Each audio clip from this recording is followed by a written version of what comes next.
Bismillahirrahmanirrahim. Assalamualaikum warahmatullahi ta'ala wabarakatuh. Alhamdulillah Rabbil Alamin. Wassalatu wassalamu ala asyrafil anbiya wa mursalin wa ala alihi wa sahbihi ajma'in.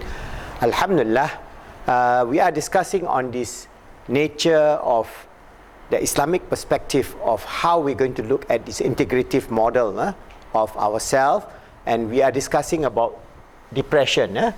So as I mentioned earlier on, we have within our Islamic model, we have the four realms or domains. That is our physical domain, our mental domain, our emotional domain, and our spiritual domain. That means we have the SEMP, and they are integrative.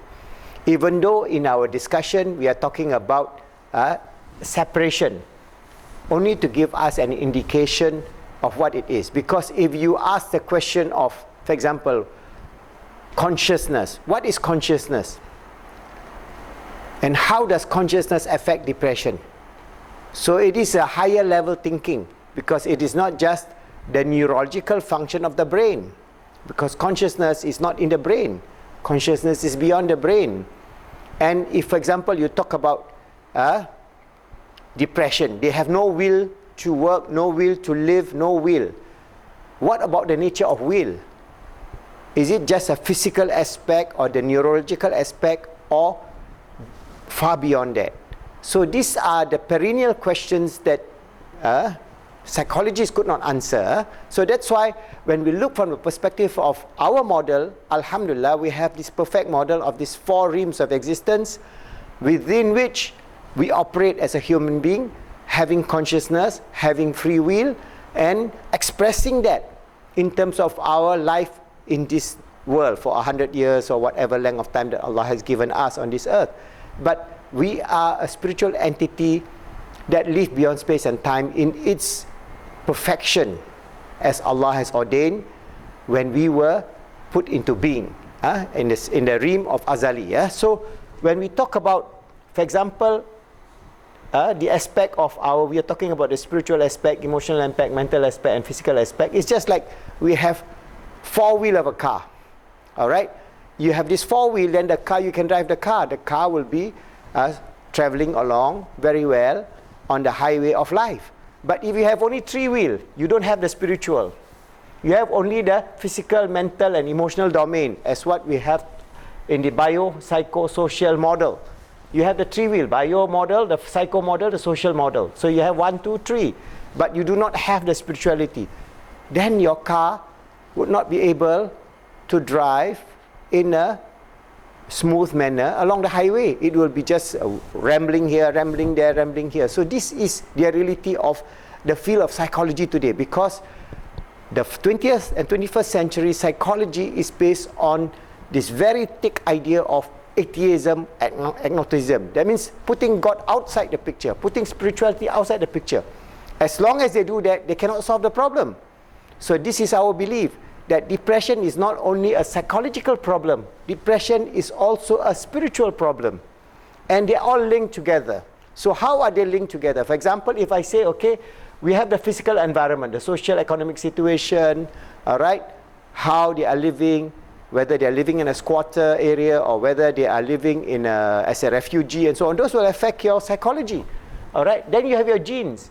So within your genes, for example, you have these genes that express serotonin transporter. These are the genes that bring about the serotonin transporter that affects our neurotransmitter activity. So this gene is affecting our neurotransmitter. So it's affecting our mental. So the 5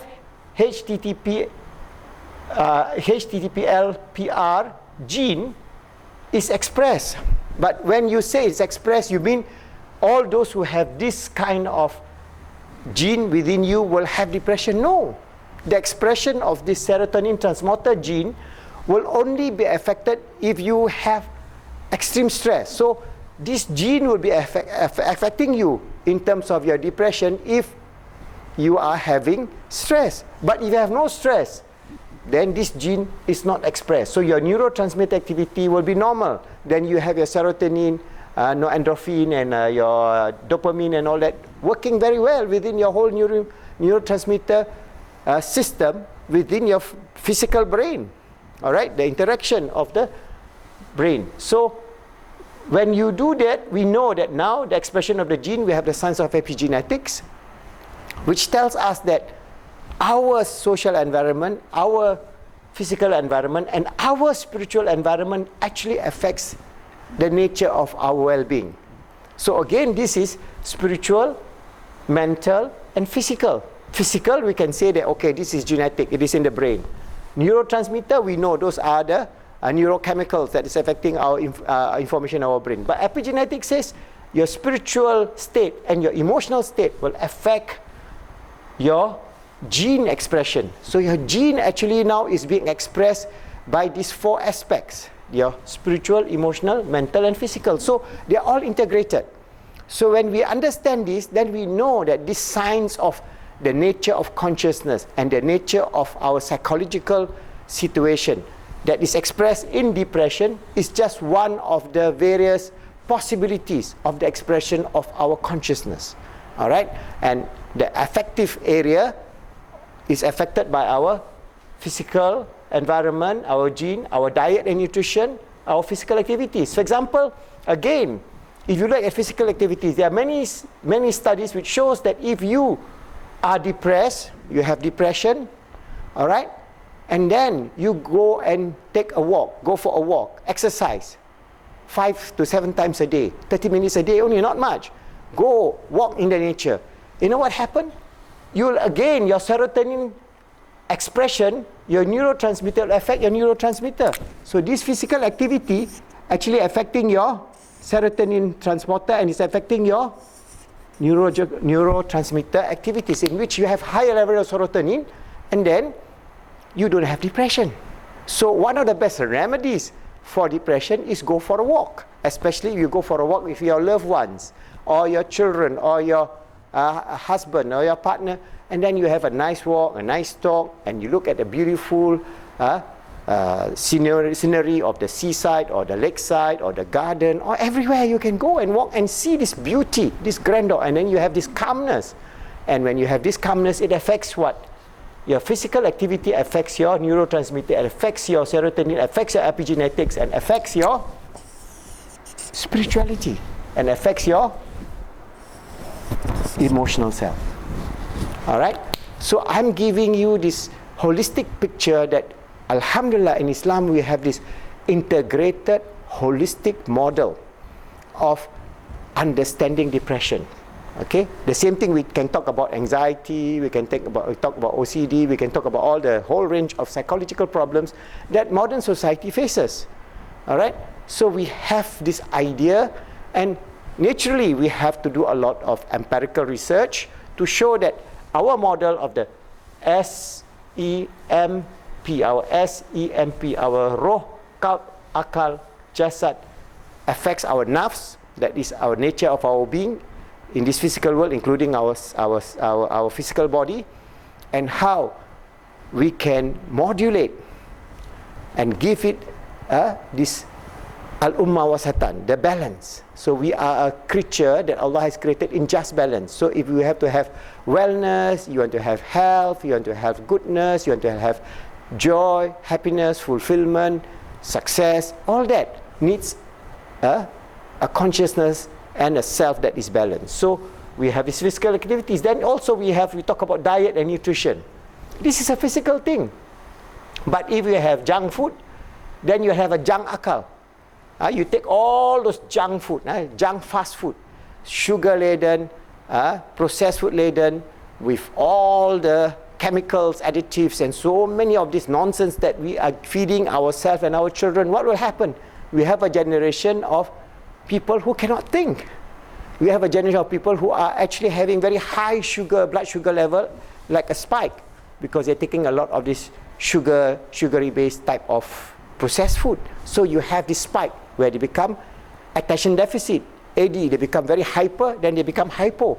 So you have these problems that we know is a lifestyle problem. So depression could be part of it due to lifestyle.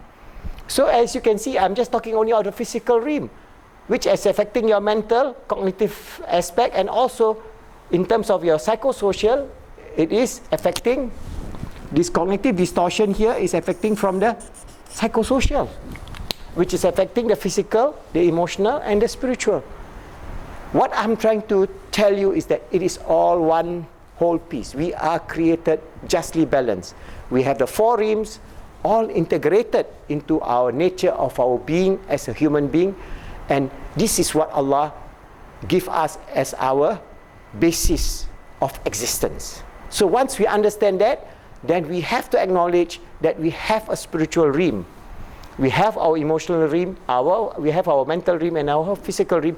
They are all actually one, operating as one holistic, integrated being. And changing one will affect the other. Changing this will affect this, will affect this, will affect this. And the whole idea, the way of life, the perfection in which Allah has ordained, where He created us as His servant and His Khalifa on this earth. What is our role as a Khalifa on this earth? Striving in this physical world to make ourselves good. That is one of the very important things. So we are trying to make ourselves good. How? By having a good life, doing good things. That means we are trying to experience joy, fulfillment, success in life. Having knowledge, having a very balanced lifestyle, having games, exercise, diet, nutrition, improving our physical environment, our housing, so that we are not living in slums, having cleanliness. All those things will affect the nature of our existence, whether we are depressed or not. All right? So inshallah, if you can see this total picture, I hope we can do more experiment, more research, that the Islamic approach of the SEMP, spiritual, emotional, mental, and physical model, the Ghazali model that I have explained in this book. We have the model, and I have explained in many videos before that. You go into our Ghazali model and our model of our SEMP, then you try to integrate this back to the understanding of all the psychological problems that humanity is facing in the 21st century. All these things, the sheer madness that we are creating for ourselves, is something that can be resolved by having a balanced way of life, where we have, inshallah, a balanced physical way of life, a balanced mental activities in terms of what we do with our mind and our brain, a balanced life in terms of our emotion, in terms of our love, caring and sharing, and our spiritual entity of acknowledging ourselves to Allah subhanahu wa ta'ala, surrendering to Him, and hoping and praying and worshipping Him, putting no partner unto Him, and receiving the blessings of the wonderful life that He has given us and He has ordained upon those who follow this path. That is, we have the joy, the happiness, the fulfillment, the success for everyone who follow this beautiful path, inshallah.